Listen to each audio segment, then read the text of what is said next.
Salut tout le monde, on se plonge aujourd'hui dans une explication vraiment fascinante. On va parler des fameux tokens, ou jetons en français. C'est littéralement la monnaie d'échange absolue dans le monde de l'intelligence artificielle. Si on veut comprendre comment ces systèmes tournent réellement sous le capot et surtout comment optimiser ces projets, il faut absolument passer par là. Au programme d'aujourd'hui, on va faire simple et structuré. 1. On va définir la monnaie de l'IA. 2. On verra comment la tokenisation décompose concrètement les mots. 3. Une petite comparaison des vocabulaires entre GPT-4 et Mixtral. 4. On mettra en lumière les jetons spéciaux cachés. Et 5. Le nerf de la guerre, les impacts pour les développeurs concernant le coût et le contexte. Allez, première partie, la monnaie de l'IA. C'est la fondation qui dicte absolument tout. On voit constamment les tarifs des API facturés en jetons. C'est partout sur les plateformes. Du coup, on se pose forcément une question très pragmatique. Pourquoi ne pas faire simple et facturer au mot, tout bêtement? Eh bien, la réponse se trouve dans l'architecture même de ces modèles, parce qu'ils ne lisent pas du tout le monde comme nous. En fait, l'intelligence artificielle ne voit pas nos phrases comme de longs blocs continus. Elle ne lit pas les mots un par un. Ce qu'elle fait, c'est qu'elle hache le texte en petites unités fondamentales, ce qu'on appelle donc les jetons. Un jeton, ça peut prendre plusieurs formes. Ça peut être une simple lettre isolée, un mot complet et très court, ou juste une syllabe, comme le suffixe tion en anglais. C'est la véritable matière première de l'IA. Et pour se donner un ordre d'idée pratique, une bonne règle générale à garder en tête, c'est que 100 jetons correspondent à peu près à 75 mots, du moins pour un texte en anglais. C'est une astuce hyper utile pour estimer très rapidement la taille d'une base de texte qu'on s'apprête à envoyer.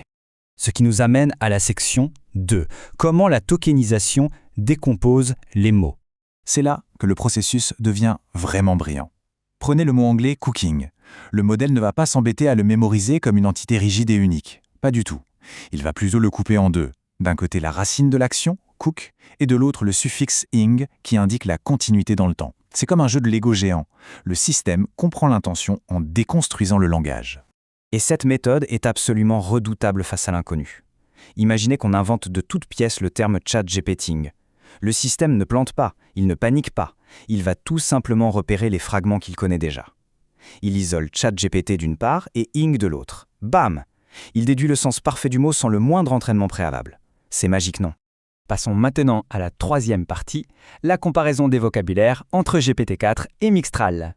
Le fait de découper la langue en fragments, c'est infiniment plus efficace que d'essayer de stocker chaque mot existant dans un dictionnaire interne, ce qui serait ingérable. Grâce à cette ruse des jetons, un modèle comme Mixtral arrive à tourner avec une efficacité redoutable sur un dictionnaire de seulement 32 000 jetons. De son côté, l'architecture massive de GPT-4 gère un peu plus de 100 000 jetons pour garantir une capacité d'expression maximale. Section 4. Les jetons spéciaux cachés. Au-delà du vocabulaire qu'on lit et qu'on écrit tous les jours, il y a toute une couche de communication complètement invisible en arrière-plan. Le premier de ces signaux de l'ombre, c'est le BOS, pour Beginning of Sequence. C'est un petit marqueur secret qui glisse discrètement à l'oreille du modèle et, attention, c'est exactement ici que la donnée commence. C'est son point de départ fondamental. Et à l'inverse, on a le EOS pour End of Sequence. Lui, c'est littéralement le panneau stop. C'est ce qui dit au modèle qu'il a terminé sa réponse. Sans ce marqueur indispensable, l'IA partirait dans une boucle infinie, elle générerait du texte sans jamais s'arrêter et viderait totalement vos crédits. Plutôt vital, on est d'accord? Ce qui nous amène à la cinquième et dernière partie, les impacts pour les développeurs sur les coûts et le contexte. Là, on rentre dans le dur. Comprendre comment la machine lit, c'est super, mais comprendre comment elle facture, c'est crucial pour le portefeuille.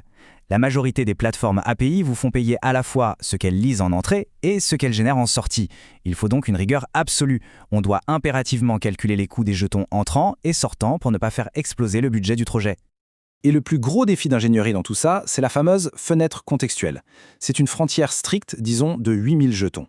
Le piège, c'est que cette limite est partagée. Votre requête initiale et la réponse de l'IA doivent obligatoirement cohabiter dans cet espace.